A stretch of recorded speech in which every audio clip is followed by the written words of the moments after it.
Soy Ruth Delaney, tengo 35 años. Alguna vez creí que si trabajaba lo suficiente, si me mantenía útil y no pedía nada, algún día me verían no solo como hija o hermana, sino como alguien que realmente pertenecía. Pero entonces llegó por correo una copia escaneada de un documento legal, mi nombre tachado con cuidado, el de Mason, escrito con máquina encima y la firma de Judith al final. Pensamos que no querrías el estrés extra, decía su mensaje. Y entendí algunas desapariciones no son accidentes. Son permisos retirados en silencio por quienes necesitan más tu ausencia que tu presencia. Hay silencios que no hacen eco, solo permanecen. El mensaje llegó justo cuando me le estaba quitando los guantes. De esos textos que no esperas pero que en el fondo reconoces. El nombre de la tía Luis. Un archivo adjunto. Una línea corta debajo. Foto familiar para el anuncio. Domingo al mediodía, ojalá puedas venir. La imagen tardó en cargar.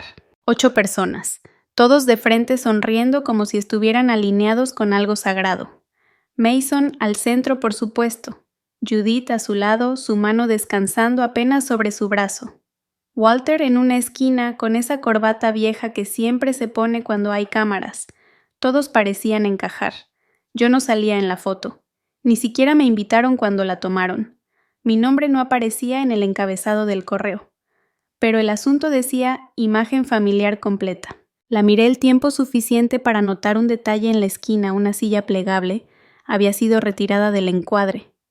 Las patas metálicas aún visibles al borde. Como si alguien hubiera estado ahí, pero después lo borraron. Le respondí breve, gracias. Les deseo una buena reunión. Su respuesta llegó 3 minutos después. Pensamos que no querrías el estrés extra de las fotos grupales y la prensa, con tus turnos y todo eso. No la corregí. No pregunté quién tomó esa decisión. Tomé una captura de pantalla de la conversación y la guardé en una carpeta de mi celular que nombré en silencio hace 2 años prueba de existencia. Después apagué la pantalla. Había un montón de cartas en el escritorio de enfermería organizadas más o menos por apellidos. Un sobre delgado estaba arriba con la dirección de mis padres como remitente. Adentro un documento escaneado de propiedad, un terreno pequeño que dejó mi abuelo. Mi nombre estaba en la línea original, pero tachado con pluma. El nombre de Mason escrito con máquina encima. La firma de abajo era la de Judith. No necesitaba un perito calígrafo. Crecí viendo esa firma en permisos escolares, recibos vencidos y tarjetas de cumpleaños que nunca decían mucho. Mi café se había enfriado junto a mí. Apreté la palma contra el vaso de cartón dejando que ese cartón sin calor se asentara en mi piel como si pudiera decirme algo. Nadie llamó, nadie explicó. No fue un error. Fue limpio como algo hecho con intención, con tiempo. Sostuve el sobre, luego lo aplané sobre la mesa para que no se curvara. Solo la presión justa para mantenerlo quieto. Después lo doblé una vez y lo dejé ahí. No lo rompí. No lo tiré. Hay cosas que no necesitan ser destruidas. Solo necesitan ser vistas una vez y recordadas por lo que fueron.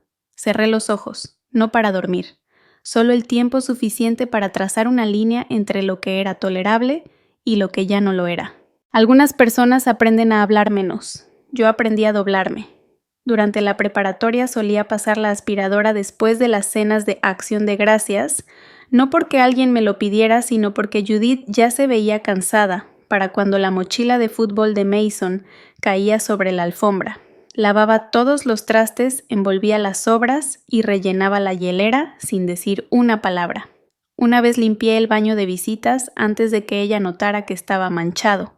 Nunca me dio las gracias. Solo se secaba las manos en la toalla y preguntaba si Mason había comido suficiente proteína esa semana. Él nunca llenó sus formularios universitarios. La primera vez me quedé despierta hasta las 2 de la mañana reingresando sus respuestas cuando el portal se cayó. La segunda vez olvidó la contraseña y solo se encogió de hombros. Volví a empezar el proceso en mi propia computadora más lenta, pero confiable. Nunca le volví a pedir que lo hiciera. Una vez falté a mi turno en el hospital para asistir al cumpleaños de Judith. Estuve 1 hora junto a la mesa del pastel, sosteniendo una tarjeta de regalo que en realidad no podía pagar. Ella saludaba a la gente como anfitriona de un club de campo, risa ligera, cabeceo amable, siempre de cara a otra persona. La vi abrir regalos de parte de Walter de los vecinos de Mason. El mío se quedó sellado en el fondo de la canasta. Meses antes le mandé a Walter una copia de mi primer estudio de caso publicado. Era una pieza clínica breve sobre protocolos de choque diabético. El asunto decía algo de lo que me siento orgullosa. Nunca respondió. Ese invierno, cuando lo vi en la boda de un primo, ajustó sus mancuernillas y miró por encima de mi hombro. Debe ser difícil tener citas con tanto trabajo cerebral, dijo como si estuviera compartiendo una gran reflexión. Luego agregó, pero bueno, qué bien por ti. Suenas a que te mantienes ocupada. Asentí. Eso era todo lo que hacía en ese entonces asentir. Asentía cuando se olvidaban. Asentía cuando evadían. Asentía cuando insinuaban que el silencio era madurez. Una vez después de entregarle a Judith una carta del comité de investigación otorgándome un premio, ella leyó por encima la hoja y la dobló con cuidado. Deberías tener cuidado de no mencionar esto frente a Mason. No está en su mejor momento. Luego dijo, ya sabes cómo se apaga cuando siente que se está quedando atrás. Me quedé callada. Creía que si me hacía pues a un lado el tiempo suficiente, algún día me buscarían. Que si bajaba la voz, ellos se acercarían. Nunca lo hicieron. Esa noche abrí el cajón de mi escritorio. Adentro había tarjetas de agradecimiento de pacientes, un garabato de un residente, un post-it que decía, gracias a ti hoy fue soportable. Ninguno era de mi familia, pero todos tenían bien escrito mi nombre. La memoria no se desvanece, solo se reacomoda en rincones más callados. La tarjeta de Navidad de 2018 aún está en el fondo de mi archivo. Cartulina gruesa. Relieve plateado. Para Mason, Judith, Walter y familia. Mi foto aparece en la esquina inferior casi recortada, mi hombro cortado a la mitad por el marco. Alguien debió elegir ese diseño. Alguien revisó la muestra. Alguien presionó enviar a imprimir. Una vez gané el campeonato académico estatal. Cuando llegué tarde a la cena después de la ceremonia, Walter levantó la vista de su plato y se limpió la boca con lentitud. Mason fue a animarte. Nunca mencioné la medalla. La voz de Judith es más fácil de recordar cuando suena medida. Una sola frase dicha en el momento justo. Yo acababa de abrir el sobre de la Universidad Beca, completa rama de ciencias médicas. Lo dejé sobre la barra de la cocina en ángulo para que lo viera mientras preparaba la cena. Esa noche, mientras sonaba el temporizador del horno detrás de ella, pasó junto a mí y me susurró, mejor no digas nada. A él lo acaban de sacar de las pruebas. Luego me pasó un tazón y me pidió si podía poner la mesa. Una vez dejé el borrador de mi primer artículo clínico en la barra de la cocina no por accidente. Imprimí 2 copias, una para mi profesor, otra para ella. A la mañana siguiente lo encontré aplastado bajo el hervidor viejo con una esquina manchada por el vapor que se filtraba de la base. Judith no levantó la vista cuando lo recogí. Solo revolvía su café y dijo, no deberías dejar tus cosas tiradas, la cocina no es para eso. Ese año decoré el árbol sola. Mason había salido. Walter estaba de viaje. Judith se quedó dormida en el sofá con una bufanda a medio terminar sobre las piernas. Abrí la caja de adornos y los colgué uno por uno con cuidado. Mason, Judith, Walter. Cada uno tenía su nombre en pintura dorada, con brillantina, de algún proyecto de manualidades de hace años. Quedaba una esfera blanca sin tocar. La sostuve un rato, luego la colgué detrás del árbol sin ponerle nombre. Nadie lo notó. Nadie preguntó. Y dejé de esperar que alguien lo hiciera. A veces la traición no grita, simplemente llega vestida de trámite. El asunto del correo decía, confirmación solicitud de retiro procesada. Tuve que leerlo 3 veces para entenderlo. La beca de investigación para la que me preparé durante 3 meses con 3 cartas de recomendación, 2 ensayos y un registro de pacientes desapareció, retirada por mí. El correo registrado no era el mío. Ruth Delaney, homecare@gmail.com. Jamás creé esa dirección. Hice clic en mostrar original, leí las cabeceras y rastreé la IP, mi ciudad natal. El mismo proveedor que usan mis padres. La misma casa donde la contraseña del Wi-Fi sigue pegada debajo del teléfono fijo. No reenvié el correo. No llamé al número al final del mensaje. Abrí la carpeta que había creado hace años, la que nadie más conocía. Pruebas de existencia, guardé la captura de pantalla, exporté las cabeceras, renombré el archivo no un error, no otra vez. PDF. Años atrás le pedí a Judith que imprimiera mi solicitud para una beca de salud pública. Las impresoras del dormitorio estaban todas atascadas. Ella asintió sin mirar. Déjala cerca del fregadero. La imprimo después de cenar. 3 días después revisé el rastreo. Sin escaneo, sin entrega, sin registro de que llegara al comité. En ese entonces me dije que quizá escribí mal la dirección. Tal vez olvidé una hoja. Tal vez no apreté bien el sobre al cerrarlo. Siempre hay una forma de culparte a ti misma cuando lo único que llega después de la esperanza es el silencio. Encontré una libreta vieja entre mis libros de texto, aún con sus notas escritas en cursiva, listas del súper recordatorios. Los mismos bucles, la misma inclinación. La carta de retiro falsa usaba el mismo cierre, con afecto R. Delaney. Judith nunca firmaba con amor, solo con calidez. Al final del correo oficial había una línea que dolía sin necesidad de alzar la voz. Respetamos su decisión y le deseamos lo mejor en sus futuros proyectos. Yo no lo escribí, pero llevaba mi nombre. Sobre mi escritorio había una pluma roja destapada medio seca, del mismo tipo que usaba para corregir borradores de residentes, rodear palabras que sobraban, tachar argumentos débiles, subrayar omisiones. La tomé y escribí al reverso del sobre original: he visto suficiente. No era para enviarlo. Solo necesitaba saber que por fin la frase había sido escrita. El silencio cuando se elige no se parece en nada a rendirse. La invitación llegó en una tarjeta impresa, no como mensaje. Un sobre delgado escondido en el buzón del trabajo. Cena en casa, solo nosotros 4. Domingo en la noche. La letra de Walter en la solapa. Impecable sin dobleces, como si nunca dudara que sería abierto. Fui. Por formalidad, no por nostalgia. El comedor parecía armado para una foto. Mantel de lino de verdad. Tenedores alineados. El asado brillaba como si lo hubieran fotografiado antes.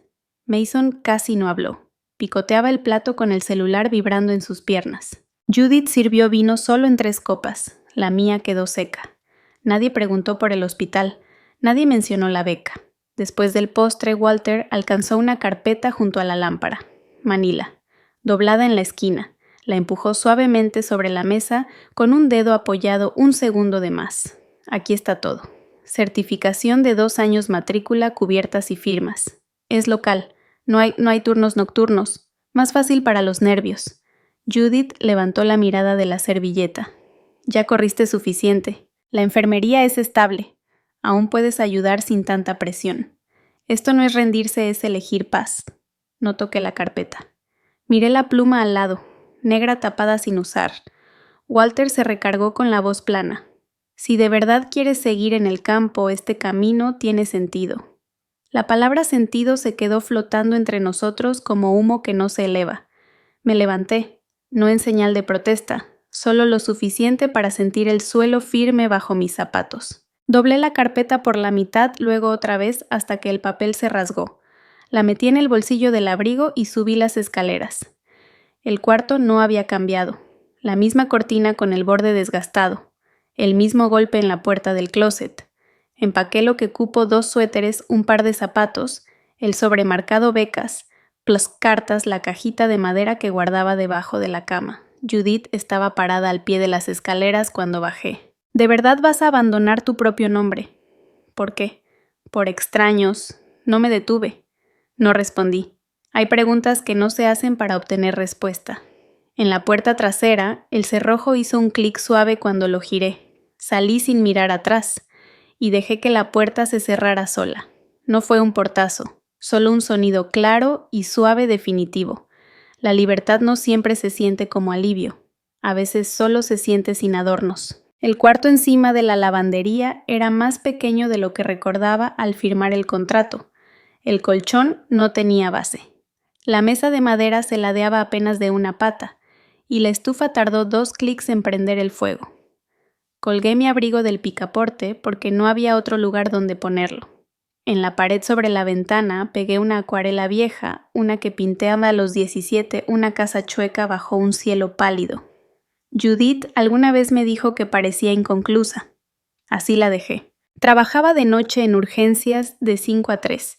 Las mañanas eran para dormir por partes y despertar antes de que el cuerpo estuviera listo. Tomaba té de jengibre en vez de café porque no mancha. Me cepillé los dientes y se sintió como una decisión.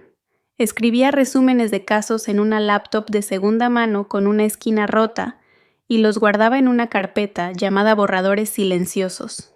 El almuerzo era lo que cupiera en el bolsillo de mi abrigo. Huevos cocidos, un sándwich aplastado en papel plástico, sopa instantánea mezclada con el mango de un termómetro. No cocinaba, recalentaba, pero yo decidía qué comía.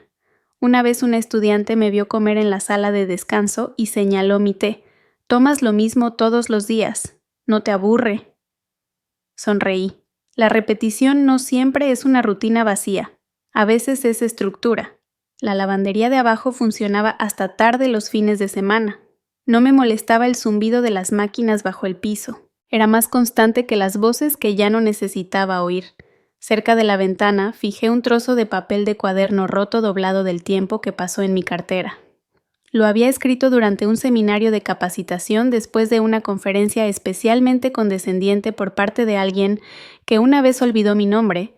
No necesitas un lugar en su mesa. Estás construyendo la tuya. No compartí la frase, no la publiqué. Solo la miraba cuando la ausencia intentaba disfrazarse de soledad. Cada domingo por la noche planchaba lentamente mi bata blanca. Las costuras estaban gastadas en algunos puntos, el cuello suavizado por el uso.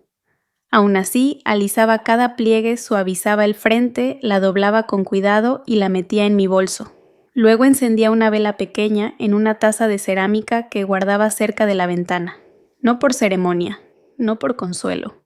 Solo para recordarme que había caminado hacia la luz y lo hice con intención. El reconocimiento que solo llega cuando alguien más está fallando nunca aterriza donde realmente debe. El número no estaba guardado en mi teléfono. Sin nombre, sin puntuación. Solo decía, Ruth llama a mamá. Mason está en problemas. No llamé. Más tarde ese día la recepción transfirió una llamada hacia mi piso. La voz de una mujer directa y profesional. Solicitamos una consulta para un paciente en la UCI del Hospital St. Agnes en San Antonio. Los médicos remitentes pidieron específicamente por usted. Su tono cambió apenas. El nombre del paciente es Mason Whitmore. La sala se sintió más pequeña después de eso. Revisé el caso como si perteneciera a cualquier desconocido. Insuficiencia cardíaca, ritmo inestable, soporte inotrópico en espera de escalamiento. Las notas indicaban 2 episodios previos, uno tratado de forma ambulatoria, otro sin documentación. Marqué las omisiones y envié mi aviso de vuelo al área de programación. No empacaba más que mi bata, mi portapapeles y mi credencial del hospital. En St. Agnes entré por la bahía de emergencias, evitando la sala de espera. Una enfermera me indicó la UCI. Está en la habitación 6. La familia está afuera. Asentí una sola vez. Judith estaba junto hasta la ventana con el teléfono en la mano, pero sin marcar. Walter estaba sentado junto a una máquina expendedora con las manos entrelazadas. Ninguno levantó la vista de inmediato. Pasé junto a ellos, empujé la puerta y leí los monitores antes de revisar el expediente. Su respiración era superficial, pero rítmica. Pupilas reactivas, sin reconocimiento verbal. El médico de guardia me entregó el ECG actualizado.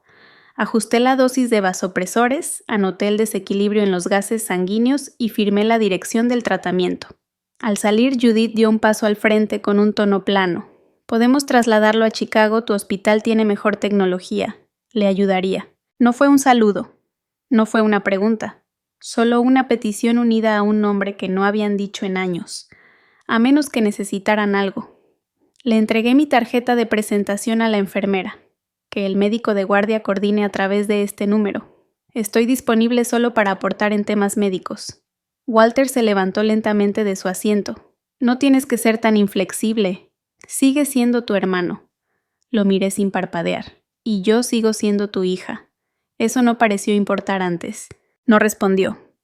Caminé hacia la salida. Judith no se movió.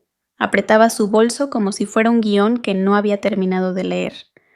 La puerta automática se abrió con un suspiro detrás de mí. No me detuve. No volteé. Hay nombres que solo se usan cuando alguien los necesita, pero el mío ahora me pertenecía, y pensaba conservarlo así. Algunos cambios no suceden de golpe. Se despliegan como una respiración lenta, silenciosa, pero innegable. En Southridge empezaron a decir mi nombre de otra forma. Sin dudar, no por formalidad, solo con ritmo. Doctora Delaney, ¿qué opina? Pásaselo a Ruth antes de finalizar el protocolo. Nunca me presenté. No hizo falta. Las historias viajaban más rápido que yo. Alguien le dijo a una interna nueva. Una vez manejó 3 paros cardíacos en un solo turno sin pedir refuerzos. Yo no los había contado. Solo recordaba lo firme que estaban mis manos, incluso cuando las luces parpadeaban sobre el área de trauma. Mi oficina no tenía diplomas en la pared. Solo un corcho con notas adhesivas y una sola foto, un pasillo vacío, iluminado por fluorescentes, silencioso, con un balde de trapeador a lo lejos. La tomé después de un código azul a las 4 a.m. Parecía nada, pero para mí lo era todo. Empecé a colaborar en el diseño de programas para residentes, creando módulos sobre ambigüedad diagnóstica y empatía con pacientes.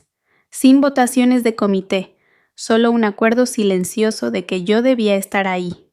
En el salón de descanso, alguien dejó una nota en mi casillero: «Gracias, doctora Delaney. Seguí en la medicina por tu fuerza silenciosa». La letra era inclinada, apresurada. No la reconocí. La doblé con cuidado y la guardé entre la contraportada de mi diario, ese que nadie sabía que llevaba. Por las noches escribía reflexiones sobre pacientes cuyos nombres no aparecían en los obituarios. Un señor mayor cuya hija nunca llamó. Una mujer sin identificación pero con un rosario enrollado en la palma. Escribía sus historias no para conmemorarlos, sino para demostrar que pasaron por el cuidado de alguien. Un colega una vez me dijo: «Deberías publicar eso. La gente escucharía». Revolví mi té de jengibre y luego guardé la hoja en mi carpeta. Escuchar no siempre es el objetivo. A veces es recordar. Una tarde después de la clínica, pasé frente a un estudio fotográfico en el centro. En la vitrina había una familia sonriente, con los brazos entrelazados, con una cercanía ensayada. El marco era dorado con las palabras grabadas: «Todos juntos ahora». No me detuve, no busqué parecidos, no traté de llenar la ausencia que alguna vez creí que me tocaba reparar. En algún punto del camino dejé de necesitar estar en la fotografía, porque aprendí a vivir como quien sostiene la cámara. El cierre no llega con ruido, se asienta como el polvo en rincones que ya no limpias.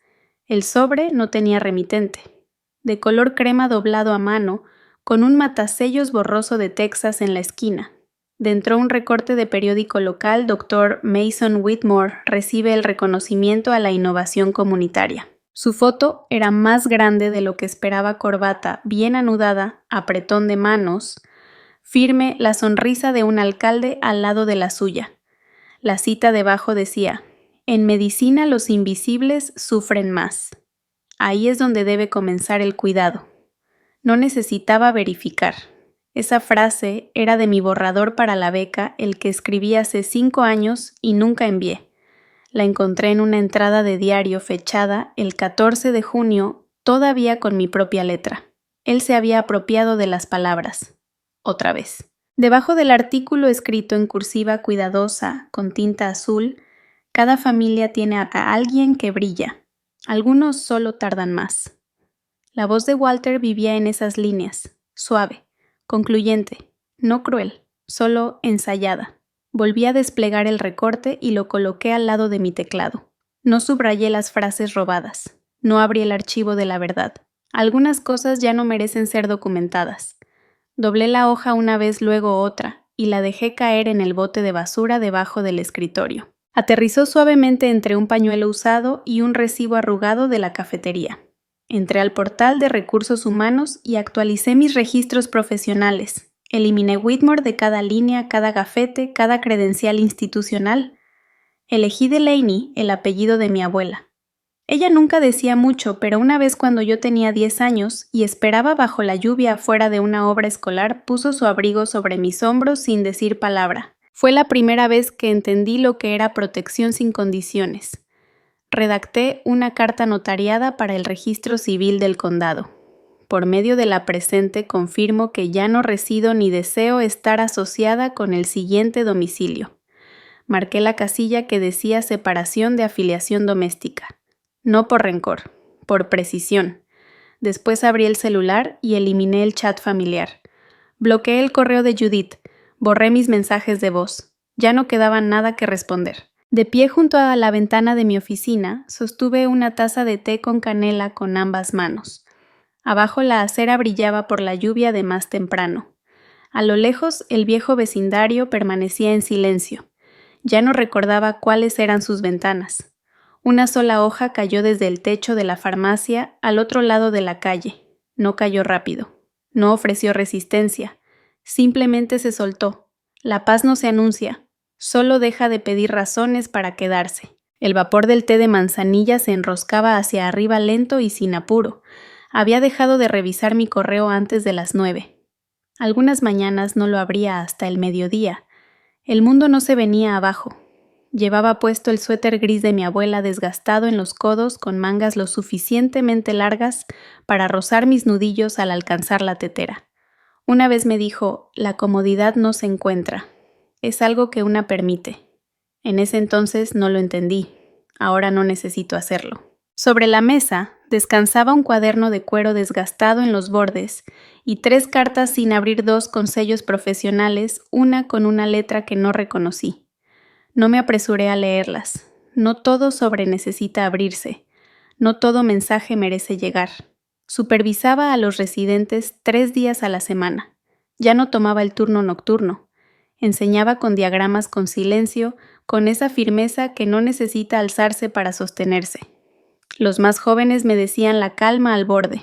Cada domingo llevaba un cuaderno de dibujo y entraba a un salón tranquilo sobre la avenida Belmont. No iba para aprender técnica, iba para estar quieta. La instructora me preguntó una vez, ¿qué intentas dibujar?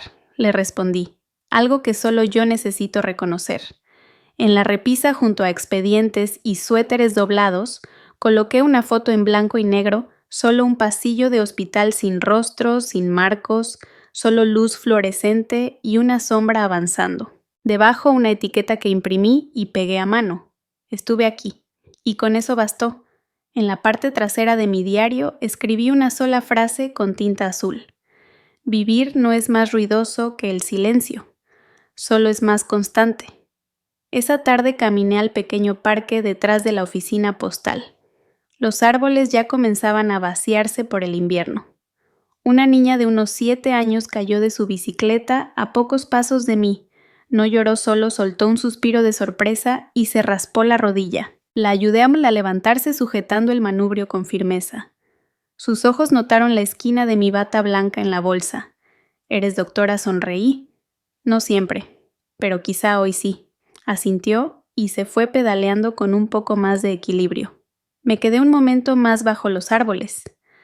Antes creía que necesitaba una disculpa para comenzar de nuevo, que alguien tenía que decir lo que merecía escuchar antes de poder respirar distinto. Pero la verdad es más sencilla. Empiezas en el momento en que dejas de esperar.